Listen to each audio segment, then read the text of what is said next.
తీసాడేంటి? అల్లా పాలపిట్ట రంగు తీ బాబు. ఇదిగోండి మేడం, ఫుల్ షైనింగ్ జెర్రీ. ఇది గానీ మీరు కట్టారంటే గుళ్ళో దేవత అనుకోని కొబ్బరికాయ కొట్టి పూలు జల్లేస్తారు. దీని రేట్ ఎంత? Just 5,000 sir. జల్లలు తగిలేస్తే చెప్తున్నారు, చేయి గాని అది చేయకు. 1500 లోపు చూపించు. మరి ముందు చూపించినవన్నీ అయ్యే సార్.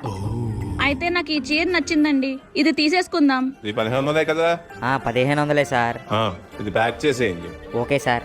దీనికి ఫ్రీ సారీ ఎంచిపోయి ఇంకే సారీ సార్. 1500 పెట్టి సారీ కొంటే ఒకటి ఫ్రీ అన్నారు కదా ఆ సారీ. ఒకటి కొంటే ఒకటి ఫ్రీ అన్నాం గానీ ఏం ఫ్రీ ఇస్తామో చెప్పలేదు కదా సార్. ఏవే? అంతే కదా సార్, ఒకటి కొంటే ఒకటి ఫ్రీ అన్నాం. ఆ ఒకటేంటో చెప్పలేదు కదా.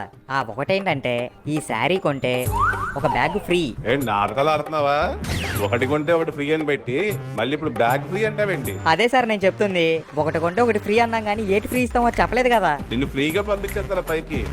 బయట నుంచి అబద్ధ ప్రమోషన్లు చేసి ఏడుకు వచ్చాక నాటకాలు ఆడుతున్నారా? ఏమైందండి? బయట ఏమని బోటెట్టాడు? ఒకటి కొంటే ఒకటి ఫ్రీ అని పెట్టాడా? ఇప్పుడు ఏమనంటున్నాడు? అదేంటి, మేము కూడా అది చూసే వచ్చాం. మరి అడగండి మరి. సార్ అలా కుదరదు సార్. ఇడు జనాల్ని మోసం చేస్తున్నాడు. 1+1 ఇవ్వడంటే అందరూ చీరలు పట్టుకుని పాల్పోండిరా. ఏమే ఆ చీర పట్టుకోయి చెప్తాను, ఈ నాటకాలు ఆడుతున్నాడు. పదా ఆగండ్రా. నీకు ఎలా చెప్పాలి, నాకు అర్థం కావట్లేదు.